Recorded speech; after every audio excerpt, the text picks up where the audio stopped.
All right, everyone, thank you very much for your patience. We're going to go ahead and get started. My name is Danny Katz. I am the director of CoPIRG, the Colorado Public Interest Research Group, a statewide public interest advocacy organization. And we're here today to talk about ozone, specifically ozone non-attainment. What does that mean? What is its impacts? And what are the actions that the state and local governments are doing in the next 6 months that will put us on a better path towards cleaner air? If at any time you have questions, please put them into the chat. We'll answer those at the end here. I'm joined by Dr. James Crooks, who can speak to the health impacts of this, as well as Bill Hayes from Boulder County, who can give some background on where ozone pollution comes from and some of the background behind non-attainment. We're here today because the smoke alarm in Colorado is going off, and we need to put out the fire. Ozone pollution is a public health hazard, and it can damage our lungs, contribute to asthma, among many other ailments. Ozone pollution comes from a number of different sources. Ozone pollution is fueled by our transportation system, by different industries and sectors, including the oil and gas sector and some large facilities that emit pollution, but also from forest fires and the climate change that's making those forest fires more extreme. In 2008, the Environmental Protection Agency, the EPA, set a ozone pollution air quality standard of 75 parts per billion. But unfortunately, we have in the Denver and North Front Range area consistently missed that public health threshold, that air quality threshold. And over time, the non-attainment status in the Denver North Front Range has gotten worse and worse. So we started in, we're all the way up to severe non-attainment, we're all the way up to serious non-attainment and could potentially be bumped up into serious non-attainment soon. We know what we need to do. Today was one of the latest deadlines for us to ramp down our ozone pollution. We know what some of the solutions are, and in fact, the state and local governments have been doing a number of things to reduce ozone pollution.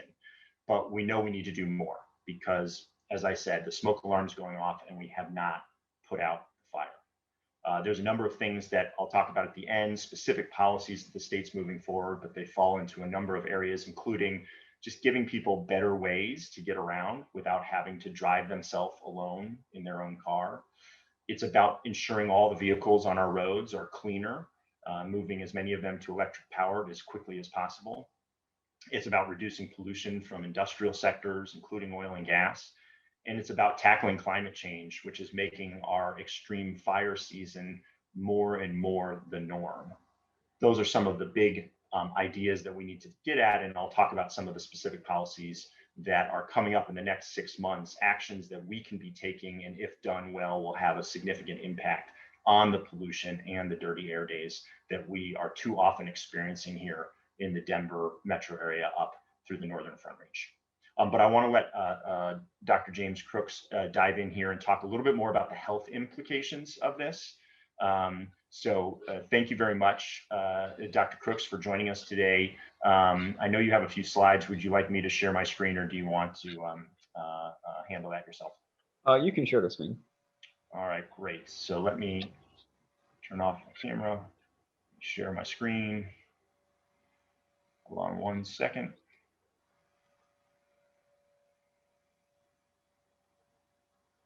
And while I'm doing this, do you want to go ahead and introduce yourself, a little background? Sure. My name is James Crooks. I'm an associate professor at National Jewish Health in Denver, and also clinical associate professor of epidemiology at the Colorado School of Public Health.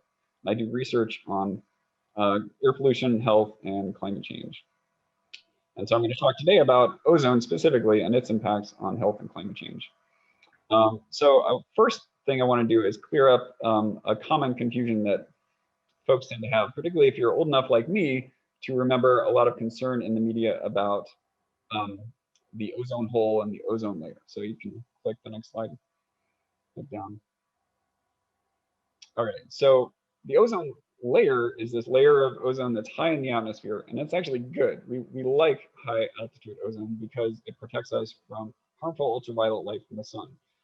And without that ozone layer, we would have, we'd probably be getting cataracts at age 30 and sun cancer all over the place. We get sunburn after going outside for 10 minutes. So we really need that high altitude ozone. But at low altitude, ozone is actually very problematic for our health because breathing it actually damages our bodies. The important thing to note there is that it's actually the same ozone molecule in both places. It's still triatomic oxygen. It's just benefiting us at high altitude, but not benefiting us at low altitude. They're actually very separate bodies of air, though, so we can actually, decrease our ground level ozone while increasing our high altitude ozone pretty separately. And doing one doesn't really impact the other. So we can address both problems at the same time. In terms of affecting ground level ozone affecting our health, the analogy I like to use is that ozone is the hydrogen peroxide of the air, meaning that hydrogen peroxide is just a water molecule, which we need for life, with an extra oxygen atom attached to it. And that extra oxygen atom completely changes its chemistry, makes it much more reactive to the extent that it's actually fairly damaging in high enough dose. So there's, we don't drink hydrogen peroxide. We don't bathe in hydrogen peroxide for a good reason, because it hurts us.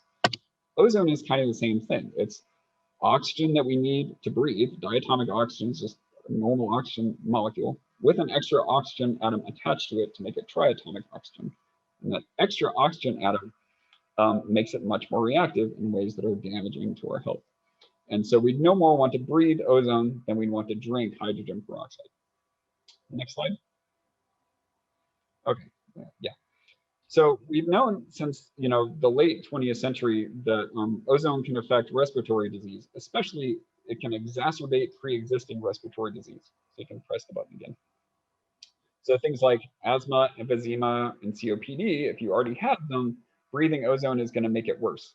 And the reason it's going to make it worse is that when these extra oxygen atoms get into your body, they are hyperreactive, they tend to cause damage. Then your body's response to that damage can also cause problems. So the inflammatory response that your body presents to the damage from ozone can itself be a problem if you have a disease of the lung. Okay, so an emphysema or a COPD exacerbation can be driven both by the direct damage from the oxidative stress, and it can also be damage from the inflammation. But we've learned just over the past decade that the impacts of ozone are actually much broader than we realized, because that damage to your lung, that inflammation, doesn't just stay in your lung. It actually can spread to other parts of your body and create what's called systemic inflammation. That is body-wide, low-level inflammation that just goes on and on for days and weeks and months. And when you're suffering from systemic inflammation, it can increase the risk from cardiovascular disease, from heart attacks, from strokes, from metabolic changes, Alzheimer's disease, things like diabetes. So stuff you don't really connect to the lung or to breathing at all is still influenced by ozone because these sort of like side effects of the inflammation. Okay, so that the more that scientists have studied ozone's health effects, the worse they look and the broader they look. And that really underscores the importance of addressing ozone as a public health concern and tamping it down. Next slide. Now, basically any city in the country, you can draw a line between the ozone concentration, the daily ozone concentration on the y-axis, and the daily temperature max on the x-axis, and you'll find a positive relationship. We find that here in Denver, as you can see in this slide. And what that means is that the warmer it gets, the more ozone you tend to have on average. And there are two reasons for that. The first is, as it gets hotter, just the higher temperatures themselves accelerate the ozone formation reaction itself. So when it gets hotter, you just drive more ozone production. And second is, when it gets hotter, people turn on the AC in their cars, or people turn on the AC in the house that they live in. And in doing so, if that AC is powered by like a gasoline engine or a natural gas power plant, you're going to get emissions of carbon, but you're also going to get emissions of the ozone precursor gases like nitrogen oxides and volatile organics. So when you do that, so when it gets hotter, you have these several different mechanisms sort of adding up to more and more ozone. And that has real implications for climate change. It means As things get hotter, it's going to be harder and harder to control ozone. And in fact, things have already gotten harder. Like we know that our temperatures on the Front Range are hotter than they would have been, 50, 70 years ago. And I have a paper coming out in the next couple of weeks that's exploring just how much more ozone we have now than we would have had without the climate change we've already lived through. And then also what implications that additional ozone has on our ability to meet our obligations under the Clean Air Act, and what implications that has for environmental justice, since ozone is not uniform across the Front Range. Next slide. And of course, we've had some climate change that have warmed our state already, but we're going to have a lot more, particularly under sort of high emission scenarios. So if you look at that red line on the plot on the left, you sort of see the global temperature going up by, 3.5 to 4 degrees Celsius, which is maybe 7 degrees Fahrenheit. That's a lot. That's going to drive more ozone production, among many other things. But of course, that's the global average under that scenario. We in Colorado, because we're far away from the buffering effects of the ocean, we're going to be warmed up probably even more than that. So we'll be very much on the high end of that range, if not higher. So we're going to have significant amounts of heating in this state under high emission scenarios. And though that causes many kinds of problems, one of the problems that it will exacerbate is this ozone problem and make it much harder to control. And to me, that says two things. First of all, it's important to tamp down on our fossil fuel emissions, because not only are they driving climate change, they're also driving our immediate ozone problem.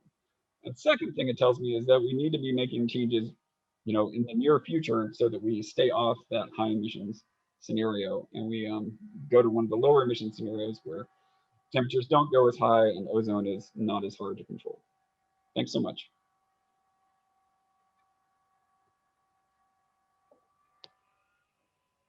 Great. Thank you very much, Dr. Crooks. And then we are going to have one other speaker, Bill Hayes from Boulder County. If you would introduce yourself, and would you like me to work your slides, or would you like me to give you access to the slides or stuff? Well, I will try to share my screen, and we'll see how that goes. Okay. So while I'm doing that, I'm Bill Hayes. I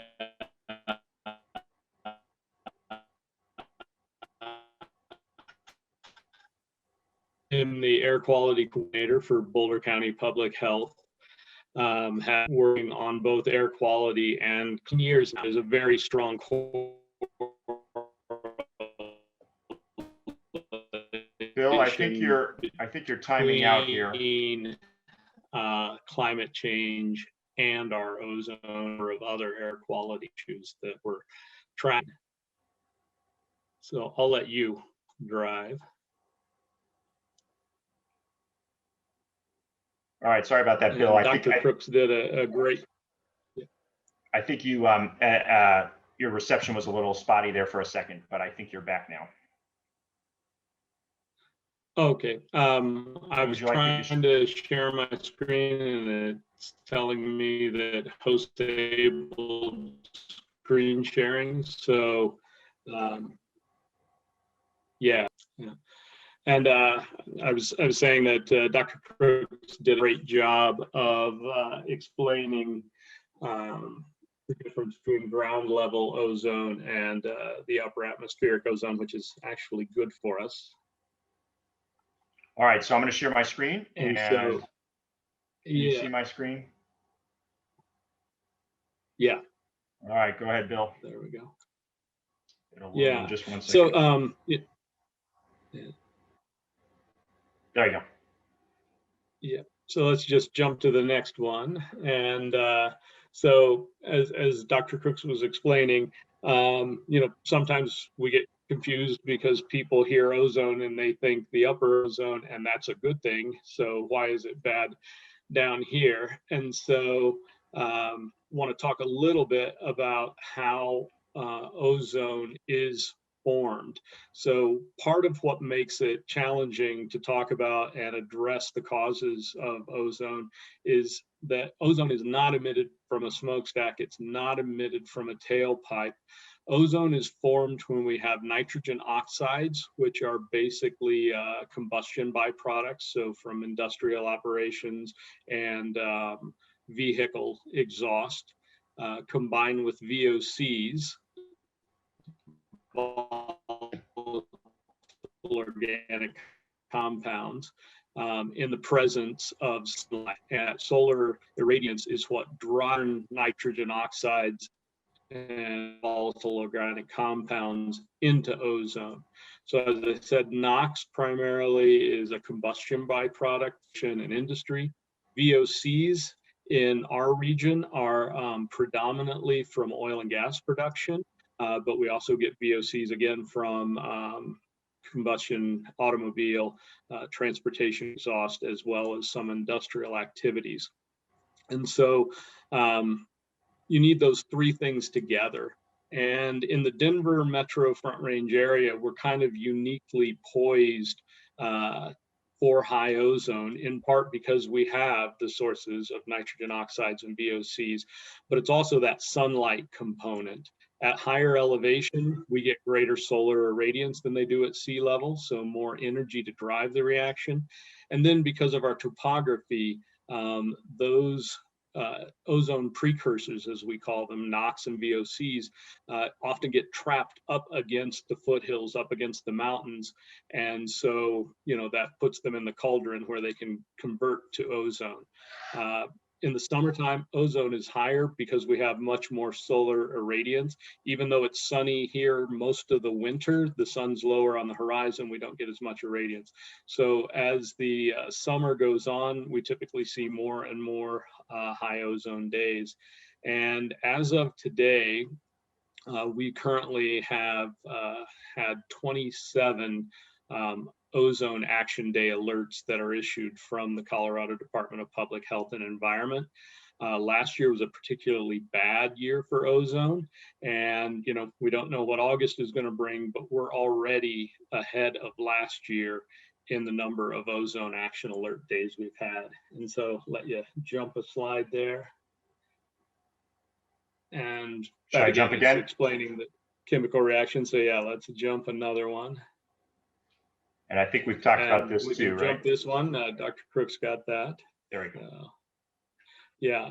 And so as Danny started out saying, in 2004, the EPA designated Denver for non-attainment with the National Ambient Air Quality Standard for ozone. In 71, the Clean Air Act established 6 criteria pollutants.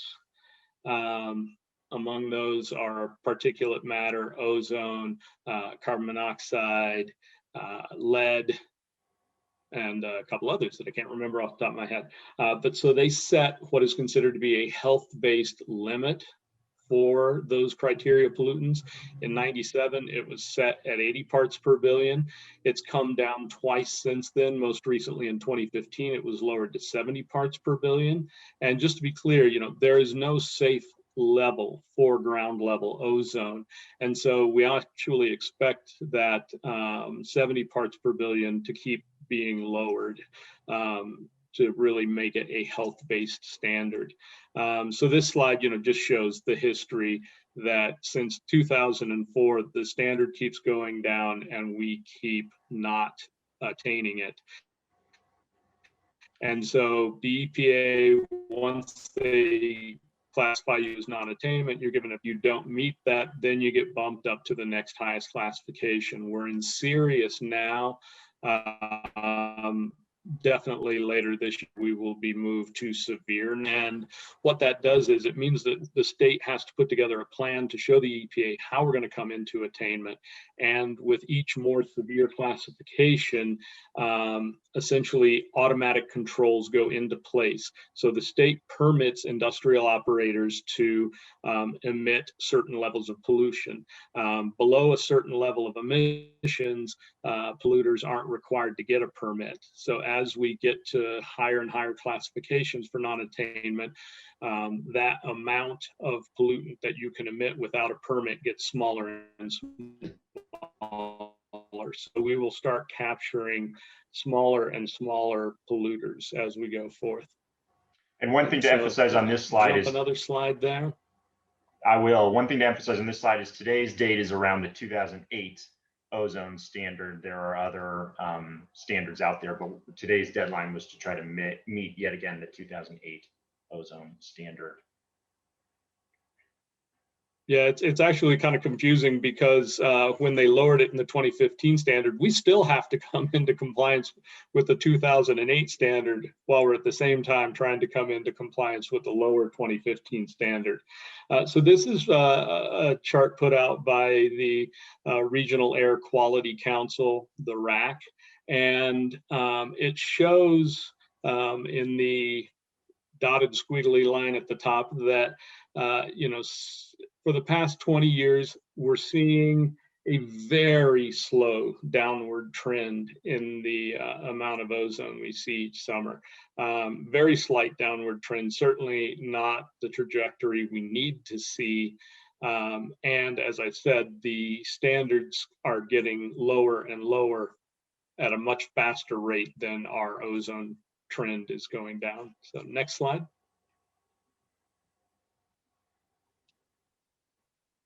Yeah, and just, to kind of add more confusion to the mix, when we say we're not in attainment, so the state has a number of ozone monitors up and down the Front Range. And what we look at is a 3-year rolling average of the fourth maximum, the fourth highest reading each year. So essentially, 1 through 3 of the highest readings are thrown out, kind of saying, that might be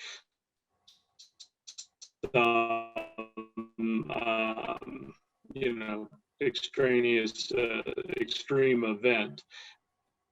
And so look at the fourth highest ozone reading each year, average over 4 years, and top row, Chatfield fourth max is 81. So, not even in compliance with the original standard, let alone the 2008 or 2015 lower standards. So, next slide. So, I'll real quickly talk about Boulder County, just what we're doing. We have an air monitoring station at the Boulder Reservoir. It's co-housed with the state's ozone monitor. And we additionally monitor for methane and VOCs. It's operated by Boulder Air, owned by Dr. Detlev Helmig. He also has 4 other stations in Longmont, 2 in Longmont, 2 in Broomfield. But by monitoring ozone and NOx and VOCs in those locations, we're able to see the flow of NOx, of VOCs into the area, and then the resulting ozone. So it's been incredibly valuable for us to analyze that data to really pinpoint what are the sources of air pollution that are most contributing to ozone. You can go ahead. Hey, Bill, can I cut you off? Because I keep losing you a little bit here or there. So I think I'm going to stop the share and let people ask questions if they have anything else for you. Does that sound all right? Yeah, and I'll try to plug in my Ethernet. Okay, no problem. No problem. If you want to turn your camera off while you do that, that'd be great. And then I can dive in with the last part of what we're talking about today, and then we'll be happy to take questions. So go ahead and turn your camera off. And so I think it's important to recognize, as I said earlier, the smoke alarm's going off. We have to put out the fire, but it's important to recognize that our state has not removed the batteries from the smoke alarm. We're not ignoring this. I think we are seeing progress, and to one of the slides you saw from Bill, we're slowly bringing down ozone pollution, but we need to do it faster. And as I said earlier, we have the tools. We know some of the strategies we need to be implementing, and we've begun implementing them. Technology has also caught up with some of the things that we want to do, such that we really have an opportunity, I believe, in the next year to really make significant progress. And on that note, there are a number of things the state and local governments are planning to do that will make a big difference. And we want to make sure that they're done well and that they really are done in a way to reduce the pollution that's fueling this, whether it's the exact pollutants going into ozone pollution or some of the things that are fueling those forest fires, those more extreme forest fires. I have a longer list of what I'm going to describe these actions, but I'll put into the chat on our website. There are actual links to the things I'm describing, but some of the rules and other policies that are coming down the pipe as we speak. Right now, there is a rule at the AQCC that's being considered called E-TRIP, which is around working, if done well, it will help reduce ozone pollution by expanding the options that employers are giving to their employees to be able to commute and do their jobs without having to drive themselves alone in a car every day. Done well, it could expand teleworking opportunities. It could expand access to transit by, for example, giving more employees bus passes. It could help incentivize people to walk or bike to commute by helping to provide amenities like a place to put your bike, or even showers when you get to work. So there's a number of opportunities within that rule, and we expect a decision in the AQCC in August. So that's one that's happening right away. We also know that CDOT, the Colorado Department of Transportation, is kicking off a greenhouse gas pollution standard, a rulemaking that we expect to culminate this fall and into the early winter. And this is really about, done well, it would reduce greenhouse gas emissions from our transportation system by helping CDOT identify the ways that they can ensure that as they're making decisions to build the future transportation system, we're building and we're offering services that are not resulting in more pollution in our across the whole state. And so there's a number of opportunities for the public and others to weigh in on that rulemaking, and we expect that to be wrapped up at the end of this fall, moving into CDOT's planning process and decision-making process for the next projects that they'll be funding. So that's another rule that's coming up. There's also a rule at the AQCC we anticipate will be kicked off in September around oil and gas. So they'll be looking at everything from how to improve the equipment that's used in oil and gas to also just general emissions reduction programs. So we expect that'll be kicking off in September. That's a rule at the AQCC that's happening. A fourth one is clean trucks rules. Ways to ensure that the trucks on our transportation system, using our transportation system, are cleaner and greener. The governor's greenhouse gas roadmap anticipates that truck rulemaking would kick off sometime in the winter time.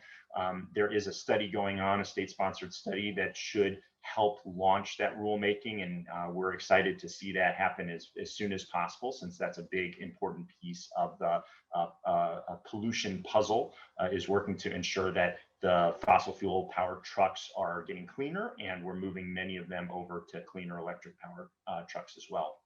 One thing that's happening right now is Xcel Energy's transportation electrification plan, which was approved earlier this year, but it's happening right now. And there are decisions being made by Xcel Energy in investing over $110 million into electrification. So helping businesses, individuals, and fleets convert to cleaner electric vehicles. So that is something where Xcel Energy is making decisions right now. I know that they have stakeholders and processes that people can engage in. We're wanting to make sure that people do take advantage of that, because we want to make sure every one of those dollars is used in an effective way to maximize the moving us as quickly as possible to a cleaner electric vehicle transportation system. And finally, it's worth mentioning local governments. Local governments make decisions all the time that can have a huge impact on ozone pollution. Each decision might seem small, but they add up. So when you think about local governments, they are really at the forefront of the place where we have development and transportation overlapping. So local governments can be doing even more over the next 6 months to ensure that as we're developing, as we're building in a way that's oriented towards transit, that helps maximize the ability for people to get around without a car, or provides people places to walk and bike, so that you don't have to complete every single trip by driving your own car. So there's a lot on the development side, and just a lot on the transportation side, especially with new dollars coming forward from the recent state transportation funding bill. There's a lot that local governments can do, and those things would add up and be a significant and important strategy to reducing ozone pollution. So as I said earlier, the smoke alarm's going off. It has been going off for a long time, and we need to put out the fire. I believe we have the solutions and we have the strategies. We need to be more aggressive with those solutions and strategies. And there's a number of moments coming up in the next 6 months that I think can move us down the path in a significant way, but we need to make sure they're done right and they're effective, and they ultimately result in bending down that ozone pollution curve even faster than we've seen so far, and tackling things like climate change, and to ensure that forest fires, in particular, those extreme forest fires that we're starting to see more of, don't become the norm. So on that note, let me stop here. We'd be loved to have any questions. If you have a question, put it in the chat here or the Q&A function for any of our panelists. And I'll see if I can get to any of them.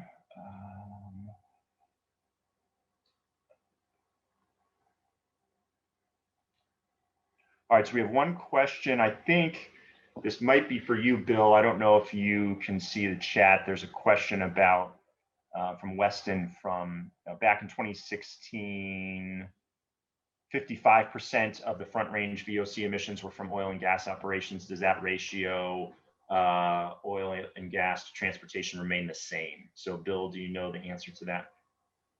Yeah, it's still, definitely in that neighborhood, and it varies greatly though from day to day as weather conditions and predominantly wind directions change.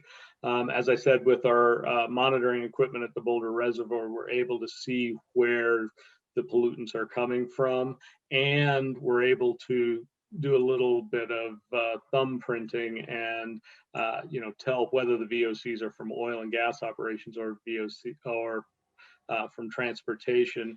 And there are times that we see VOCs from oil and gas operations up into the 80% of those contributing to ozone. But I think, yeah, on average, that's still a good number. Great. And if you want to turn your camera on when you speak, I didn't mean to have Sure. you and Dr. Crooks to be in the dark now, so feel free to turn your cameras back on. There was a question from Shayna, and I just don't know, Shayna, the answer on the comments turned in on the 22nd. I'll try to follow up with you there. Ashley had a question about how do wildfires contribute to ozone? I know you both, maybe Bill, you could start on this, but I know Dr. Crooks, you also talked a little bit about climate change and wildfire, so I don't know if one of you wants to take that. And wildfire smoke and ozone is something that is a bit contentious, and there's a lot of study right now going on about it. CSU just wrapped up an analysis of our Boulder Reservoir data to see if there was a correlation between wildfire smoke and ozone. And it hasn't been published yet, but their preliminary findings indicate that our ozone issues are primarily due to local sources and not heavily impacted by wildfires. And it's a difference between where the smoke comes from.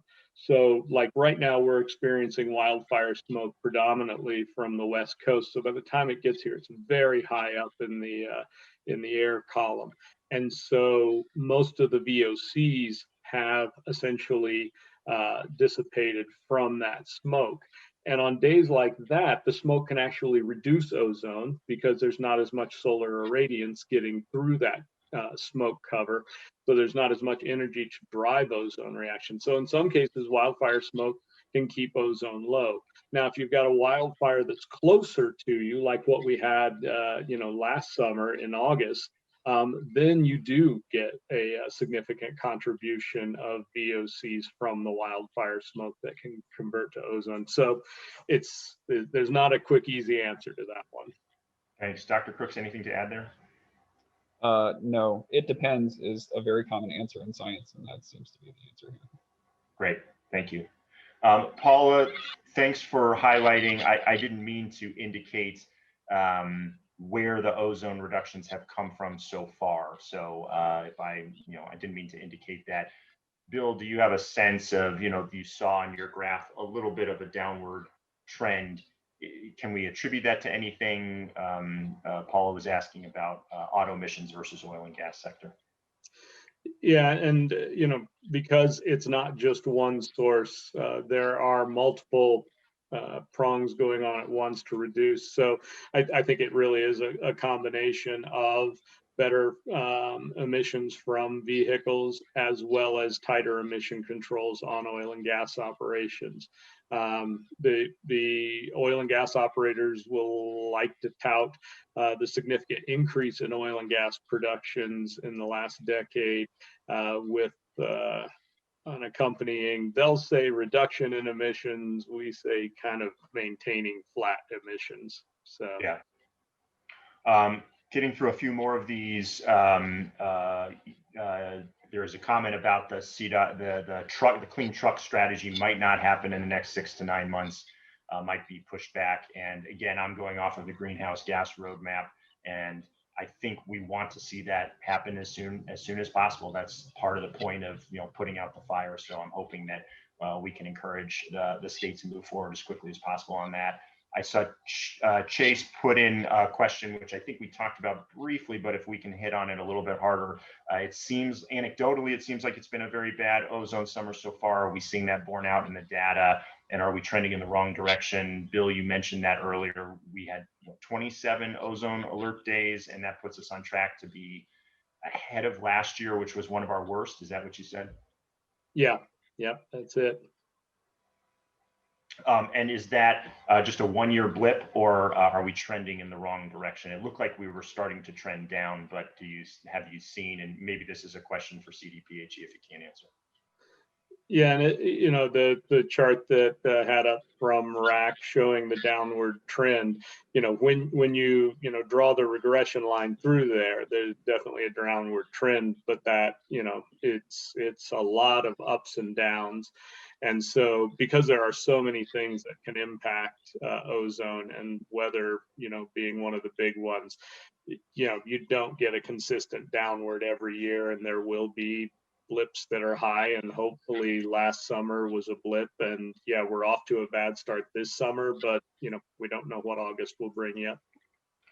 One question which I don't think we addressed yet, Joey Bunch asked how much of the problem is local versus how much is drifting in from other states and countries. You talked about this a little bit, Bill, but do you want to hit on that a little bit? Yeah, that's definitely another very contentious point.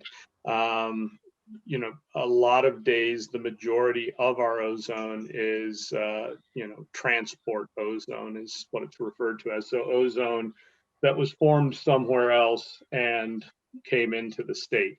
And so the people pushing back against tighter ozone regulations are saying, well, hey, look, it's not our fault. We can't do anything about it. But, there is still, regardless of whose study you look at, there's always a significant amount of ozone that is within our control. And so I think it's incumbent upon us to address what we can. Absolutely. Yeah, the fact that ozone is some small amount of it is coming from outside the state doesn't relieve us of responsibility from dealing with it here. Like, I think that's the point that should be made very loudly. Yep. There's a technical question from Weston. Some days are flagged and not in the ozone non-attainment data. What days can be flagged and removed? Is that something that you can answer, Bill?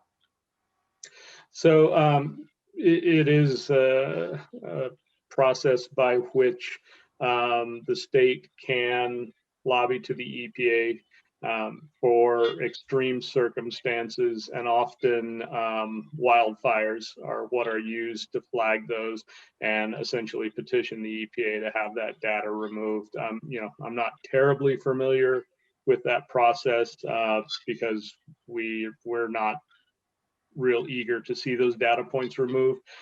Last year, especially the last 10 days of August, we had very high wildfire smoke and very high ozone. And so there is an effort to have some of those high ozone days removed from the record as an extreme circumstance.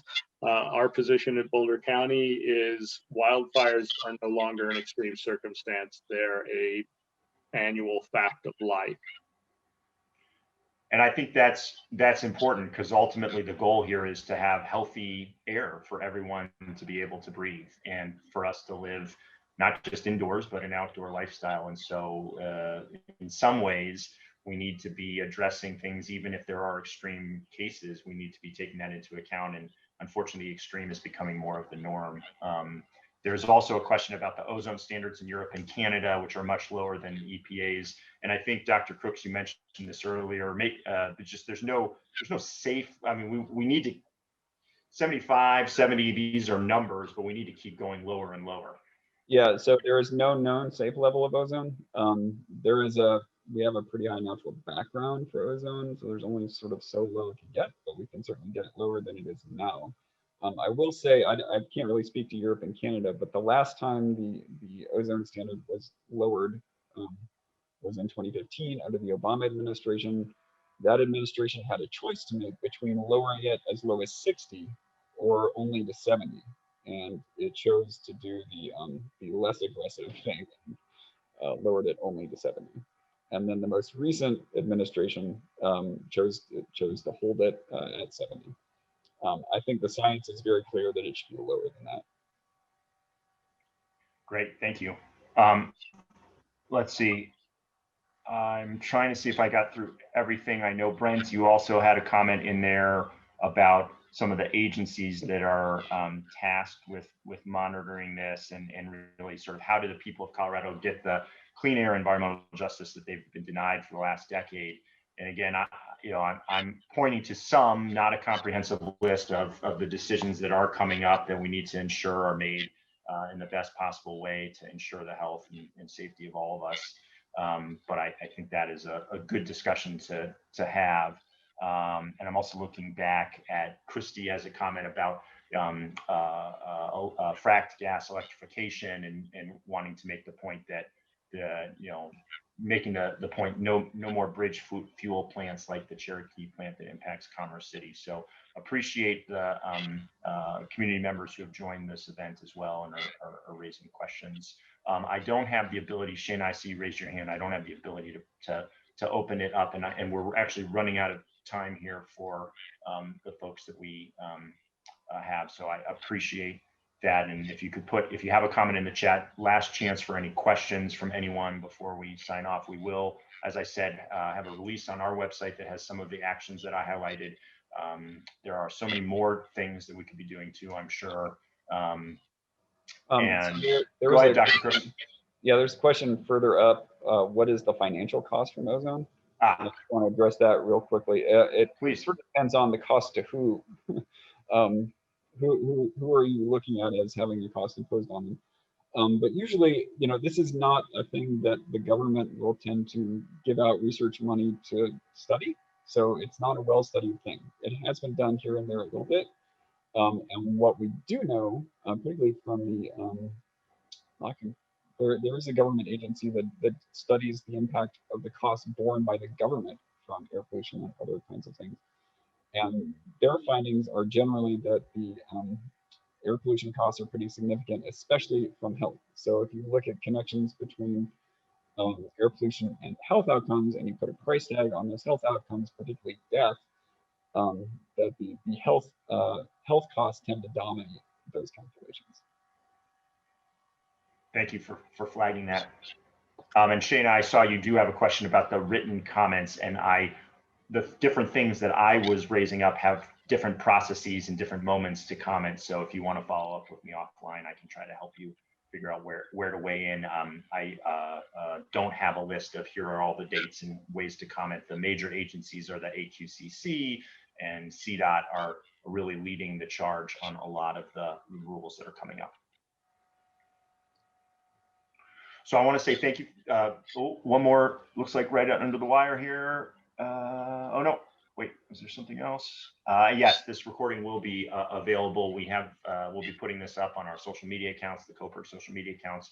You can also email me, danny@copirg.org, if you'd like a copy of this. I'm happy to share it. I'll put that in the chat, so feel free to email me. I just want to thank you again, Dr. Crooks and Bill Hayes, for joining me today. Really appreciate this. It is unfortunate that we have missed this deadline yet again, and we haven't been able to reduce ozone pollution in the way that we should.